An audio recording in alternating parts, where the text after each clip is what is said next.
I'm Amanda Knox. And I'm Christopher Robinson. And this is Who's Right? Between our usual Labyrinth episodes, we sit down to debate something quite serious. Or silly. And ask you, who is right? It's me. It's me. It's me. It's clearly me. No, definitely me. It's me. Me? No, me. It's me. How could it be anyone but me? Says the man sleeping on the couch.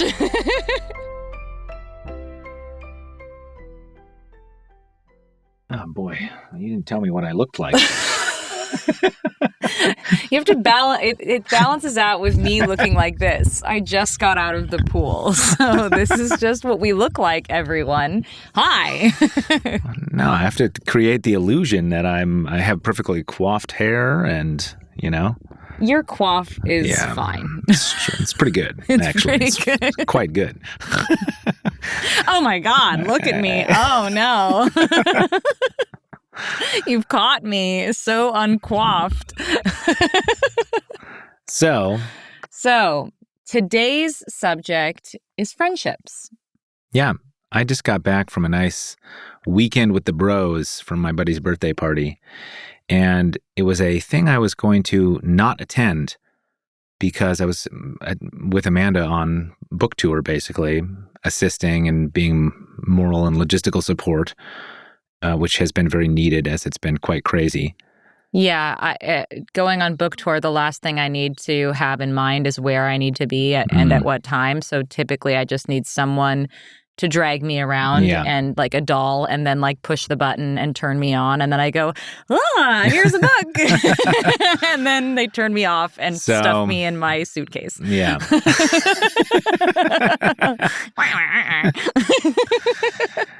And I was going to go to LA with you and go to the LA Book Fair and to your event at Godmother's, but Amanda convinced me not to. I did. Because it was the first time you have not been by my side on book tour, and it's because I felt so strongly about you having bro time. This is the one time a year that you and your bros from as far back as some of them from elementary school.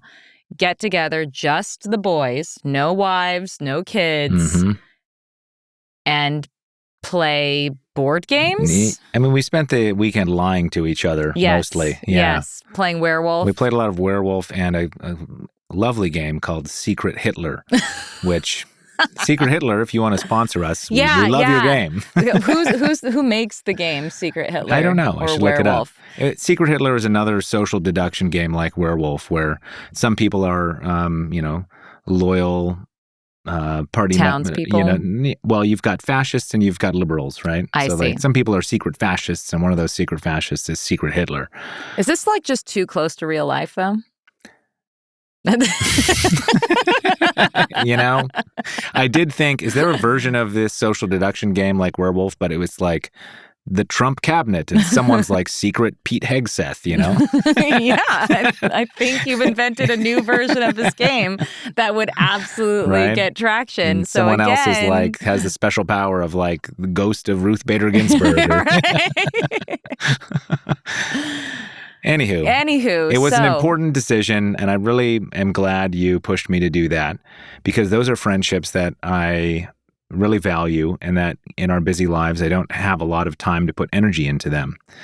And it felt good to put energy into them and just kind of maintain those bonds. But at the same time, there's other bonds that I've let slip. There's other people I've ghosted. Have you like actively friend ghosted people? Like ghosted friends? Well, yes.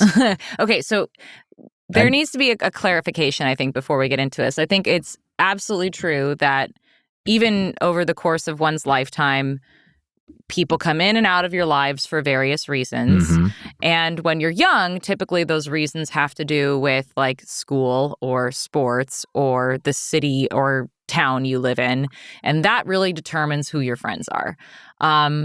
Except now we live in an age where everything is increasingly global because we're connected via social media. And so that sort of has maybe changed that equation and flipped it inside out. I don't know if that's like totally changed how young people typically interact with each other. But when you get older and you might make friends with your work people, Yeah, or that's typical. there's some extracurricular activities you may do. But like what I think is pretty common is that when people get married and have kids, they become friends with other people who have kids. Right. If they become friends with anyone at all, because they might just be too overwhelmed with work and children to have friends. It becomes like your social world becomes one that's just more convenient to your life. You become friends with the parents of other kids who are friends with your kid. Right.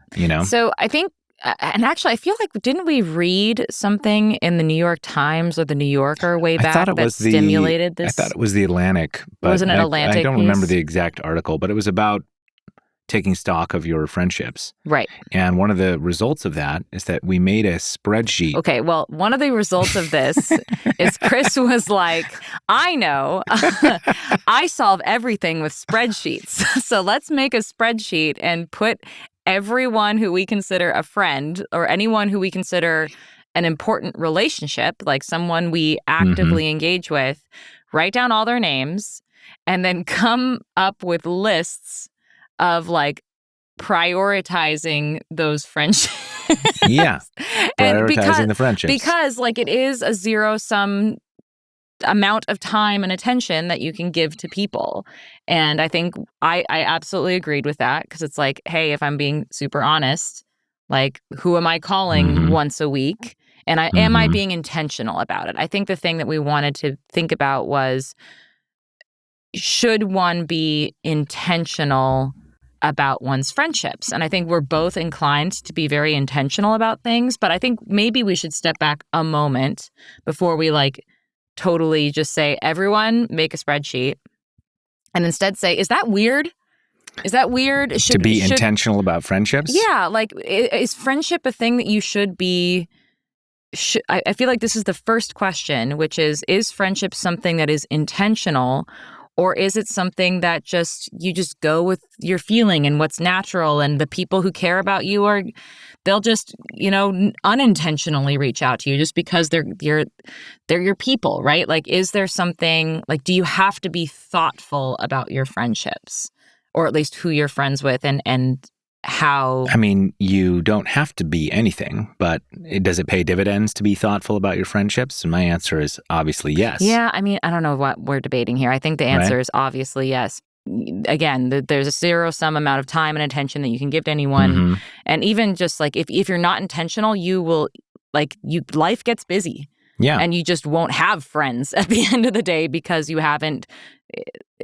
I think that, at least for me, I know that friendships are not necessarily convenient at this time of my life, right? No, they're kind of actively inconvenient a lot of the time. Yeah. I gotta go have dinner with my friends. Don't I get to sleep, But I want to fill you in on what this spreadsheet is like, because I think you should make one of these spreadsheets too. In fact, we could even share the spreadsheet template if you want. Yeah. But basically, we divided everyone we know and consider a friend into 3 categories. And one of them was bonds to strengthen, bonds to repair, and bonds to let drift. Yeah. And so the bonds to strengthen is like friendships that we care about and that we want to put energy into. And the question is how much energy. And then for each of those people, we made a sort of 1 through 5 ranking of if you're in category A of bonds to strengthen and you have a 1 priority, it's like, that's my brother, that's my parents, whatever, people that I really want to make time to spend time with them. Yeah. And then there's people that maybe it's just a cool acquaintance that you just met, but you have a sense that I really like this person, I want to hang out with them more. Yeah. Right? It doesn't mean that I'm going to go spend the holidays with them. Right. Right? But it does mean that if I happen to be in the city they live in, maybe we don't even live in the same cities, I'm going to make it a point to call them up and be like, let's get a coffee. Right. And it's so easy to forget that. You have these chance encounters and you get their phone number even. Yeah. And you text a little bit, but then life happens. But then you might find yourself a year later in their city and you go, okay, that person. And it's like we even made a sort of, list of like, what does 1 or 2 or 3 priority mean? And we wrote down examples of like, it means like weekly contact for number 1, right? Right. For number 5, it's like you're on my Christmas card list and I'm going to like try to make it a point to, be in touch with you a couple times a year. Right. Right. And then the bonds to repair is like, you've got important relationships that might be complicated or even problematic or anxiety producing or right, like someone that you care about, but that you are having difficulty with, or for whatever reason your relationship is strained, right? For whatever reason, your relationship is strained or it has some distance to it. There's some awkwardness, and you can decide to make a point of addressing that. Yeah. Or not. Yeah, I mean, then the option there was like, okay, what are the steps to, what steps do you plan to take to repair that bond? And also, what do you need? Yeah. Like, and so what steps do you need to take? And also, what steps do you need? What kinds of reciprocation do you need to see in order for that? Because again, it's a mutual thing. What do you need for it? What boundaries do you draw to keep yourself safe? And at what point do you just let that one go and say, I'm not going to be a part of that person's life and they're not going to be a part of mine? And then they can stop existing in your mind as this ghost figure that's haunting you, right? And then there's the let it drift. And let it drift isn't the same as like, I'm not going to be friends with that person anymore. Right. But it's just like, I will reciprocate friend energy, but I'm not going to go out of my way to be like the initial contact point. I'm not going to call this person up and say, hey, let's get dinner. Right. You're not strengthening the bond. I'm not strengthening the bond. And if that person also didn't ever reach out to you, you'd know, okay, I'm not very important to this person. Yeah. This person is not super important to me. Go on your journey. Right? But it doesn't mean that like... You're not ghosting them. I mean, I have people in that category that I've known for like 20 years, right? And maybe at one point they were a really important friend to me. But like life circumstances changed and we went on different paths. We got interested in different things. And now I have a deep history with them. And it might be very easy for me to like have fun with them at some other friend's mutual party or barbecue or whatever. But I just know where my priorities are, and I know that I don't have the available energy to put into that bond, and that the payoff isn't worth it for me for other various reasons. And so that's like a let it drift one. Right? Okay, so maybe we should get into potentially a debating category. Because I don't think we have this category in our spreadsheet, which is they're out. Like not just let it drift, like cut it off, out, amputate. I mean, I suppose that's a version of strained bonds, right? Right. It's like if that you're not could really, be an outcome of the strained bond. Like if there's a strain and you're in the drift category, I feel like it's cut it out. Okay. Okay. Like I was already just going to let you drift, but if you're kind of a jerk, if we've got unresolved beef and I wasn't really interested, like, I don't know. So obviously amputate. So there were some questions that we put together in regards to this question of friendship. And I'm going to pull these up because there was one about ghosting that I thought was interesting. Is ghosting ever justified in friendships?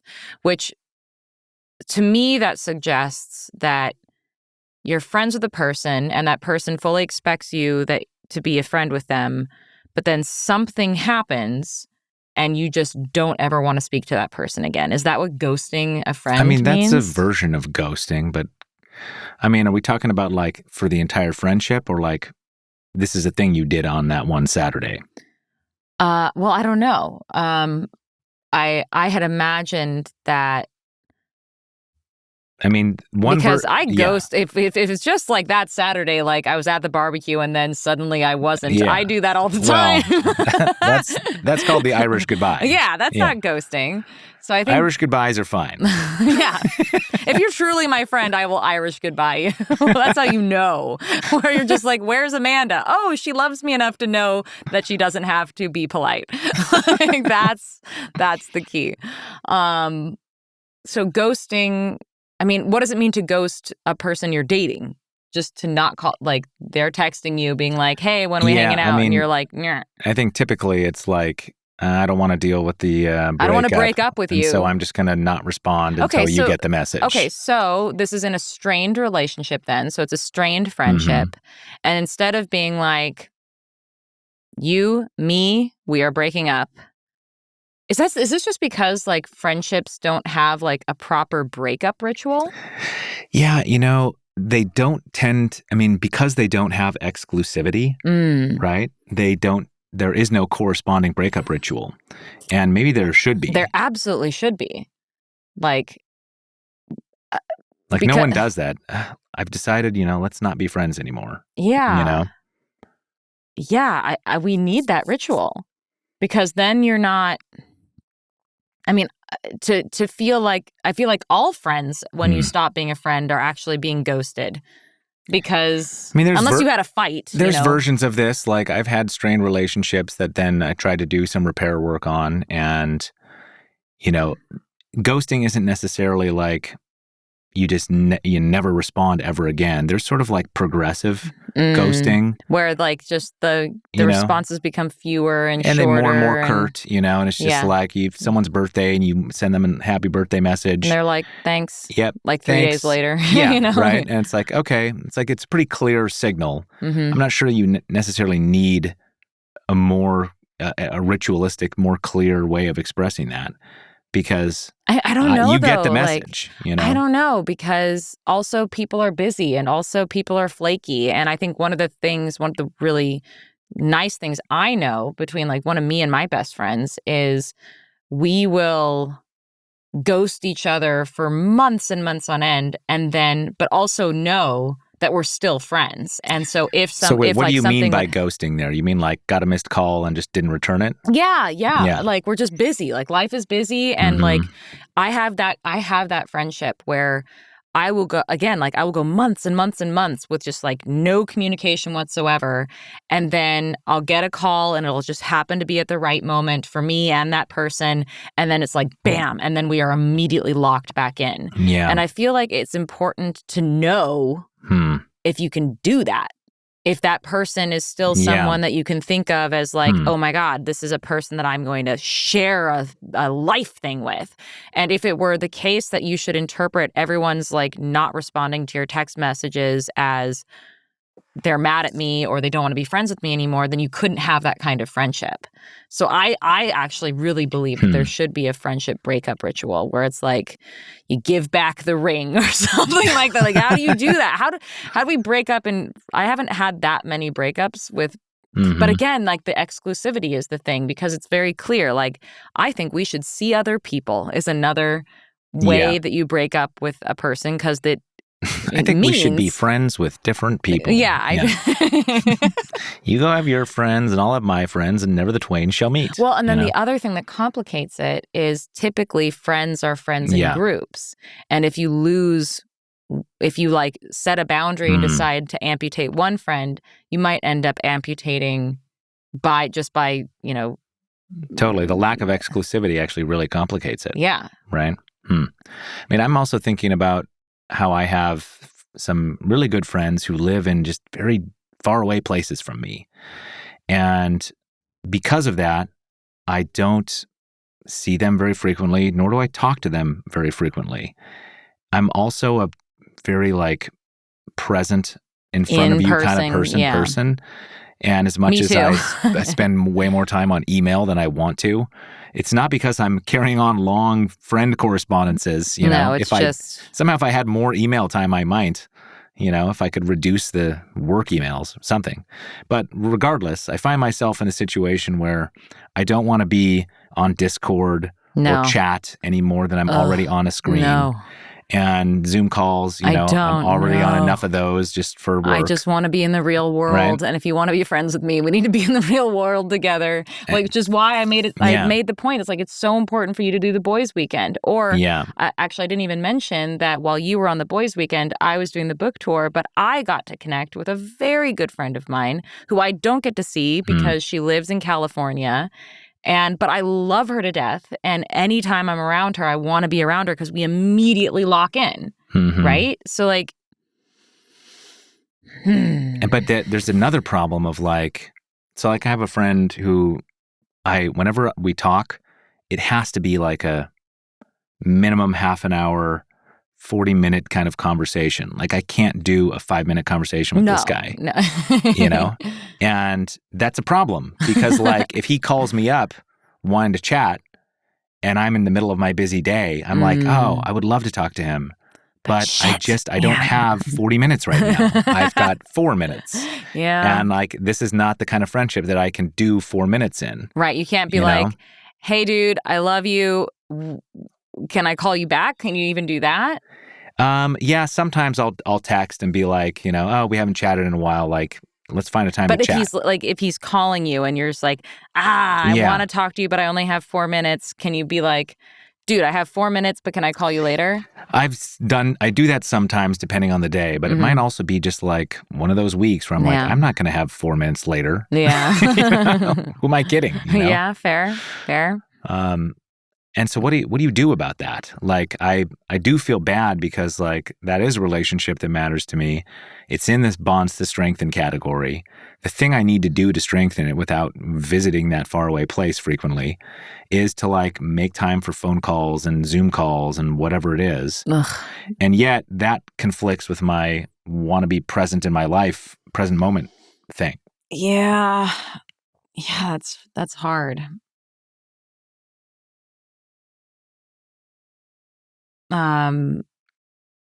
Yeah, what do you do about that? I mean, I guess we just have to go and visit. Yeah, I mean, it's like his family's here in Seattle, and so I always he comes back here for the holidays. I always try to see him around the holidays, which is nice. And then hopefully some other additional thing beyond that, But I don't know. Maybe what you need to do is like, if you have a friend group that's become distributed in space, you need to do things like this boys' weekend that my buddy arranged for his birthday, that actually his wife arranged. Yeah, as a gift to him. Because she is a genius, by the way. This friend, who is now my friend, haha. Yeah, I got a new friend out of you.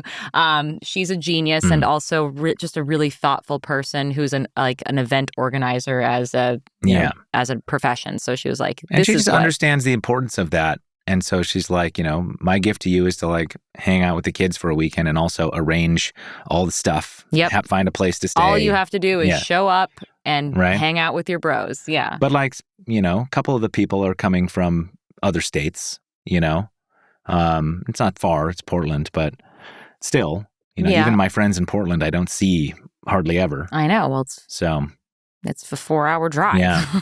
Like, who has a 4-hour drive in them just off the cuff? Yeah. Okay, so we talked about ghosting. So, like the kind of ghosting, the thing that you're talking about with your friend, that's kind of like Irish goodbye ghosting, right? It's like, you called me, I didn't call you back, life's busy. Yeah, but you don't take it personally, like... But, I mean, how does she know, maybe is the question? Or how do you know when you've tried to call this person for... So I have another friend who is also a friend of yours who is just very flaky, and she admits it. And it's just often very hard to get a hold of her. Yeah. And like knowing her well, I know that she's just sort of like that with everybody.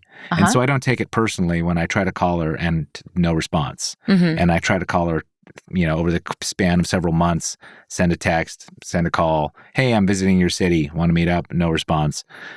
She's in her zone. She's doing her thing, and she's just like that. Yeah. Right. Well, I think her thing too is it's like she like you even is more like than way more than me. Way more than you. It's like if you are not right in front of her. Yeah. Like it's. So she doesn't have object permanence. Yeah, exactly. Exactly. Yes. Well, actually, this is really interesting because with my friend who I can be a flake with and she can be a flake with me, there's only one time that I have done something that made her go, whoa, is Amanda mad at me by not communicating? And it was because we always text each other on our birthdays. She always texts me. I always text her. That doesn't mean we get on the phone or anything. It's just like a text acknowledging birthday. And I don't know what I was doing. I think I was traveling. And when I travel, I do not know what day anything is. Like I get very confused about what day it is. And so I missed her birthday. And the day after her birthday, she reached out to me and said, "Hey, are you mad at me?" And I felt awful. And I immediately called her and I was like, "Oh my God. Oh my God, oh my God, oh my God." I'm in a different country. Like, I don't know what day it is. I am so, so sorry. Like, I never would have missed that were it not just life in insanity. And she immediately was like, okay. But she was like, that's like I don't think I can't remember. Like, we've known each other since we were 11 years old. Yeah. And we have never not said happy birthday to each other. So I think like there are little things like that. Like, I don't know. I mean, we've known each other since we were 11. We've gone through life together and changed and grown as people and been in and out of each other's lives on, in terms of frequency, and has always had like a very intense bond, regardless of how much time we actually are spending with each other.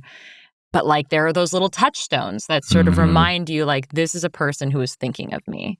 Yeah. And I fucked up. Which like last year. This brings me to the Facebook and Google birthday reminders, which back when I was on Facebook, which are like fake versions of right? that. And people would be like, on my birthday, I'd get all these Facebook messages from, you're like, who actually from like distant knows acquaintances, who just know it's my birthday because the thing tells them.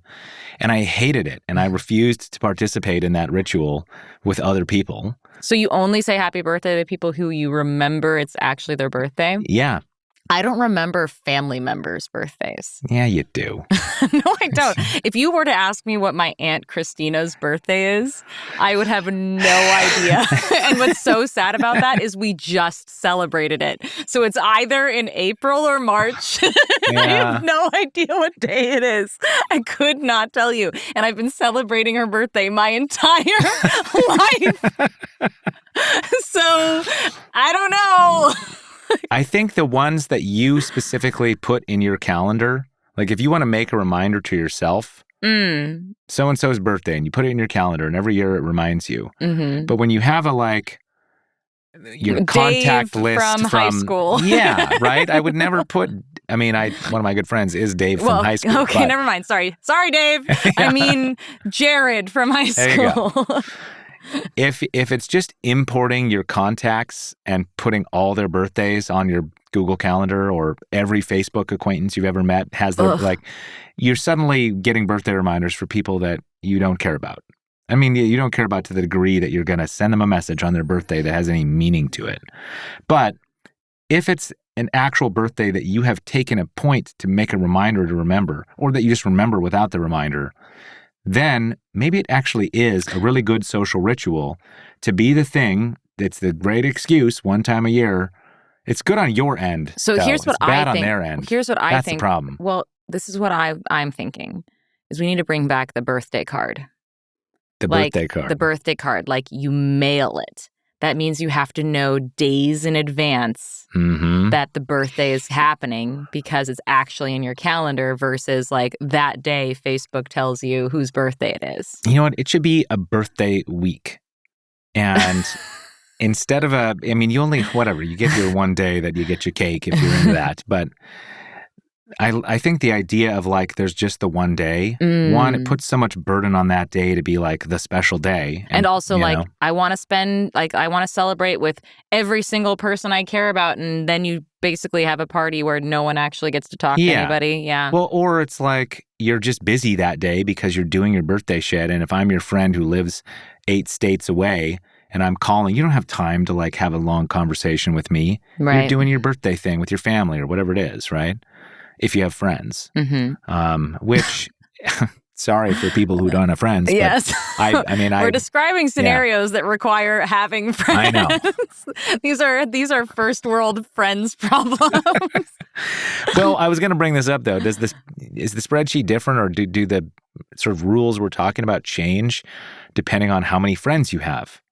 I don't think so. No, because if you have very few friends, maybe your rules for ghosting are different, I don't think so. I think it's all personal to the friendship, but I think that, you could have friends, like you could have 3 friends who are all in the strengthening category who, maybe you call each other once a week, but actually you want to be the kind of person who has a once a week call and a mahjong, game once a week, like, or you want to take up extracurricular activity together. Like, I don't think it really matters how many friends for you to be intentional and about how you want that friendship to be a part of your life. It could be one friend, but you want to be intentional about, like, are we taking trips together? Is that the kind of friendship we are? My mom has friendships with these women. They're the soccer moms. They're the moms of other girls that I played soccer with. So she's had these friendships for 25 which, to bring it back to the beginning, like friendships of convenience formed around her child's like activities. Right. And yet they're like, they are some of her strongest bonds. And they are friendships where they all live in different places, but they all go on multiple trips a year together. That's crazy. Which is, I think, amazing. I think my mom has this friendship stuff on lockdown. Because I think my mom, first of all, knows how important friendships are. And two, like, she just knows who her people are, and they have these rituals that work for them, and they're getting to see the world together and have new experiences. They're also like retired, basically, right? Yes. I mean, I was just thinking, like, could I do that? And I'm like, well, am I gonna, go on a week-long trip somewhere with a disparate collection of buddies who are not even in the same social circles? Some in New York, some in Texas, some in LA, wherever it is. I think even if I could somehow arrange such a trip, I would have to then prioritize my life in such a way that I'm not hanging out with you and the kids for a week, right? Well, so they're not bringing their kids, right? How does that work? Well, what I think that would make more sense for someone who's in our arrangement, and by arrangement I mean married with young kids and with a full-time job, is it's not a week spending like a week-long trip like my mom does. You retirees, you get this time means nothing to you.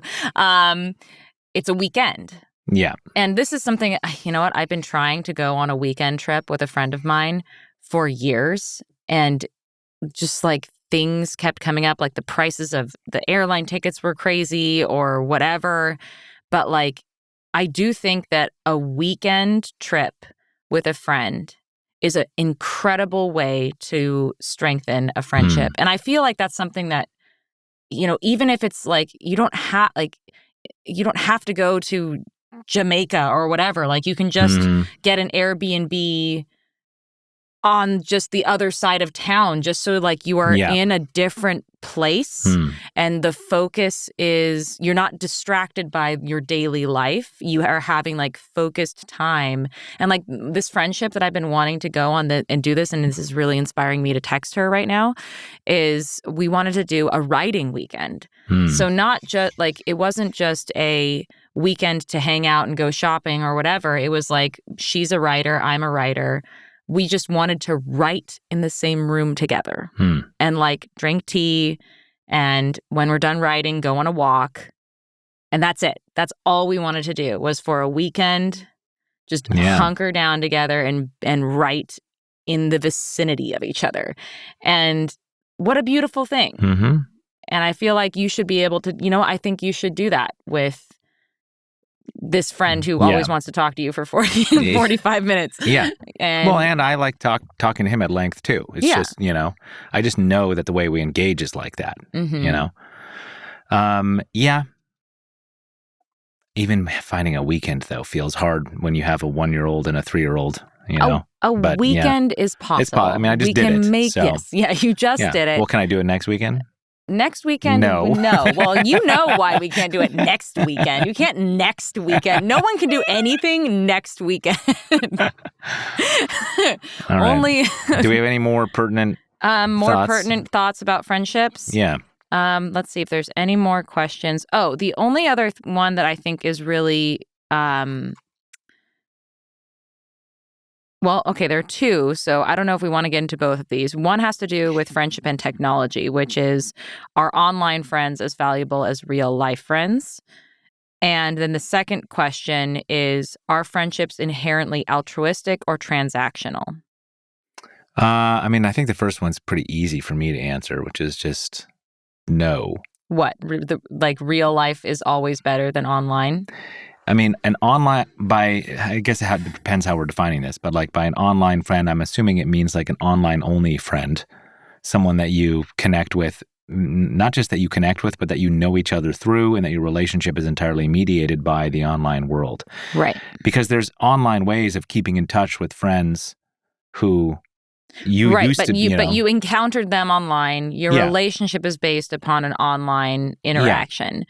I've had friends in like video game world back when I was a video game player that I'd never seen their face, but I knew their voice from hearing the headset, and we'd play video games together all the time. And it seems so intimate, though. You knew their voice. Yeah, I mean it is, right? And like I'm sure there are people who are listening to this who will be like, I disagree. I've got some really strong, developed online friends. For me, and maybe this is a constitutional thing, being in front of a person like really matters to me. Yeah, I think this is a constitutional thing. Yeah. I also find that there are people that I have primarily made friendships with online, but then as soon as I saw them in person, it just like really cemented something for me. And that I think is just due to my constitution. Like there's something about having a flesh and blood person in front of me that I can hug and like drink drinks with, like there's just something about that solidifies or crystallizes friendship in my body brain. I mean, we're all embodied, right? And our senses extend beyond just sight and hearing. And those are the only two senses you're really getting through online relationships. Sometimes just text, right? But like, you have pheromones that people smell. You know what I mean? Like there's all kinds of stuff happening. You have bodily energy in a space. Your body language is communicating, and like you get to know somebody in their full presence through that in a way that you can't through a Zoom screen, Yeah. I also think that screens are inherently distracting. Like even as you're texting a friend, you're reading an article or watching a video, Anyway. The other question is trickier, though, like transactional versus altruistic. Yeah, like, are friendships sort of based upon mutual gain? Or is there some kind of narcissistic aspect to it? And actually, the friend that I saw down in LA, she was kind of joking about how she originally came to know who I was through my case. But that's not actually how we met. We met through you because she was a friend of yours.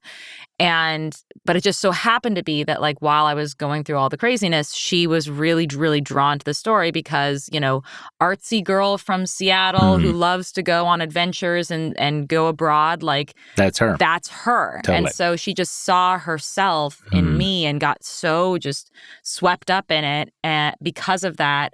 And so she was like, man, like the whole basis of our relationship was like narcissism there for a second. And I was like, is narcissism empathy? Or, like, is that what we're calling empathy now? But to that idea that like I appreciate her because I can see myself in her. She can see herself in me. We also just enjoy each other's company and our energy, like we just feel inspired when we're around each other. And I want to be around her in part because I feel like I'm a better person after having spent time with her. And does that mean that our relationship is transactional? My instinct is that friendships are transactional and that it's not transactional in a tit for tat, like I did this for you, you did this for me, but more so in terms of like energy exchange. Yeah. And like, because you don't want to be friends with an energy vampire. Exactly. Yeah. If you find that over time you feel drained repeatedly by spending time with this person, and maybe they feel energized and great, or maybe they also feel drained because you're disconnecting in some way, and you both feel drained around each other, right? Like, This would be a really interesting moment. Like that draining thing is a good signal that like you're in a friendship that is strained for some reason. Totally. And then you're like, okay, something is off. And maybe it's because I'm different now and you're different now and our energies are just not copacetic anymore. Totally. Or something is going on between us and it's like fucking with our energy. That we haven't acknowledged or whatever, right? So yeah, the strained friendship category is one where you have to like resolve some block in order to get to the place where there's positive energy exchange. And ideally a kind of flywheel effect or something that's where your positive energy amplifies the other person's and it just increases back and forth, right? Yeah. But generally speaking, like if it's one-sided, it collapses. It gets strained and strained and strained. The longer it gets strained without being repaired back into a mutual giving cycle, it's going to collapse. And if it doesn't collapse, then it becomes a toxic relationship. Right. Right? And the toxic relationship is where one person is taking energy and the other person's giving energy, and it's always unidirectional. And is there a version of that that's like not toxic, but I think the versions of that are not toxic are like parents with children. Well, I mean, yeah, I was thinking like, say that you're a caregiver for someone who's disabled or something, right? But even in that, like when you're performing an act of service in that way, it can be fulfilling. Yeah. And I would say it's actually not toxic if you're getting enjoyment out of it. So, the energy exchange, even if the other person isn't like doing things for you and you are doing things for them, the energy exchange might still be positive on both sides, right? Yeah, we're talking about very ephemeral things with energy. Like, how do I feel? How do I feel when I've spent time with this person? It's a nice shorthand. Yeah. I'm not talking about anything that can't be detected by physics, just to be clear. Come on, everyone's waiting for you to get super new agey. All right, well. That was a lot. Yes. Sorry. Part of this transaction is that, we will provide you this content and then you will consume it. Yay! So thank you. And actually, thank you for listening. Yeah, thanks for listening. Thank you for helping us not speak into a void, because we might just be doing that. It's just, and that would be really and then we'd be creepy. Crazy. Thank you for keeping us sane. Yeah. And thanks for being such great support and friends. I'm really interested in your ideas about friendships and if we've missed anything or any stories about friendships that are surprising or revelatory. And in the meantime, you know where to find us. Yep, at AmandaKnox.com. On Bluesky at wisecracker.bsky.social. And at AmandaKnox.com. On Instagram at AmamaKnox. At MC Carbon. And that's it. And that's it. We'll see you next time. And if you have any burning topics you want us to debate or philosophize about and ramble, please send us a message through the website or DM Amanda. And we'd love to hear from you. Thanks. Till next time, friends.